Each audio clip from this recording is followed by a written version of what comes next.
qu'est-ce qui amène des chrétiens à tuer la croissance de la grâce en eux? C'est le principe du mérite. C'est une pensée qui est dans notre cœur, mais qui fait que des bons chrétiens peuvent rester tristes, malheureux, pauvres toute leur vie. La pensée de je mérite ça ou ou tel mérite. La grâce, écoutez, c'est la faveur imméritée. Vous savez, on a l'habitude de le dire, mais quelque part dans le fond de beaucoup de gens, surtout les gens qui sont très bien de comportement, quand quelqu'un se comporte très bien, là, il a des difficultés à comprendre la grâce. Je n'ai pas dit de mal te comporter. Parce que inconsciemment, il a l'impression que c'est parce qu'il prie que Dieu lui fait grâce. En fait, c'est pas ça. C'est le contraire. C'est la grâce qui te fait prier. Alléluia. Le jour où tu vas commencer de croire que c'est parce que toi tu pries, que toi tu bénéficies des faveurs, c'est ce qui fait que tu ne sais pas reconnaître que Dieu t'a visité. Et on te bénit et tu t'en vas à la maison. Au lieu de venir faire action de grâce pour reconnaître la faveur de Dieu. Est-ce qu'on est ensemble? Quand je suis en croisade, il y a des miracles que je ne comprends pas.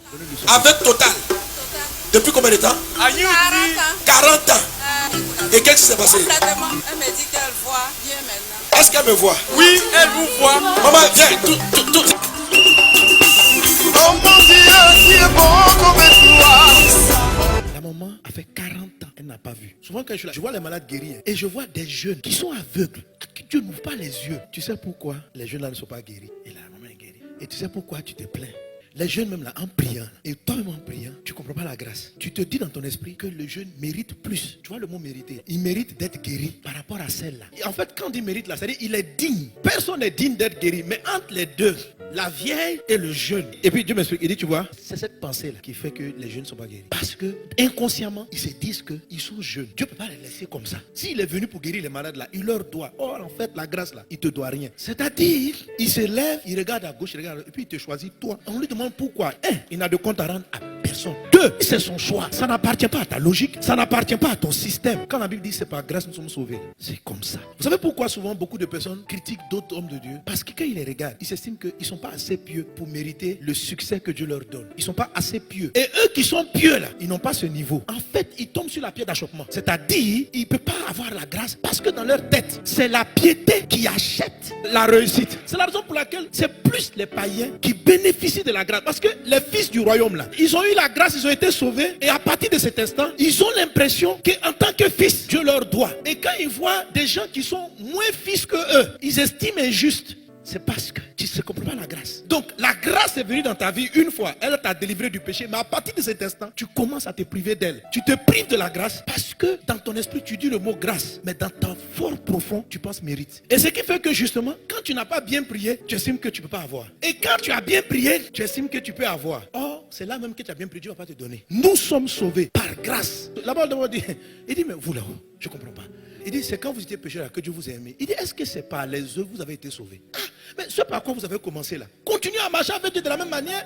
En fait, on a l'impression que si on dit ça, qu'on n'a pas à fournir d'efforts, mais que tout est grâce, on croit que les gens vont devenir légers. Ils vont dire, bon, c'est pourquoi la parole dit, est-ce que je dois pécher davantage pour que la grâce sera bonne? Il dit, non, il ne faut même pas t'amuser. En fait, même ceux qui vivent mal, c'est parce qu'ils n'ont pas reçu la grâce. Tite 2:11 dit quoi? La grâce de Dieu a fait quoi? C'est la source de salut. Donc, la grâce de Dieu, c'est l'origine du salut. Amen. Ça veut dire Dieu qui se lève et qui donne les choses selon son bon vouloir, que tu le mérites ou que tu ne le mérites pas. Quand on dit la grâce, est-ce que vous savez que Dieu même peut regarder quelqu'un qui croit dans la loi et puis lui donner la grâce? Et mon fils, la grâce là, je donne à qui je veux, quand je veux. Amen. Donc la grâce de Dieu, source de salut pour tous les hommes, a été manifestée. Elle nous enseigne à renoncer à l'impiété. Amen. Est-ce que c'est parce qu'on a renoncé à l'impiété qu'on a eu la grâce? Non. L'impiété là, c'est vivre mal. C'est quand la grâce arrive, qu'elle corrige ta vie et elle te donne une vie pieuse. Quelqu'un ne peut pas dire qu'il a reçu la grâce et puis il ne va pas avoir une vie de communion avec Dieu. Non, la grâce même, quand tu la reçois là, elle t'explique qu'il faut arrêter de voler. Mais ce n'est pas parce que tu ne voles pas que la grâce est venue. Donc tu vas devenir meilleur encore si tu continues de croire que c'est par grâce. Quand tu comprends la grâce, ça te rend humble. Tu ne vas jamais te croire supérieur à quelqu'un.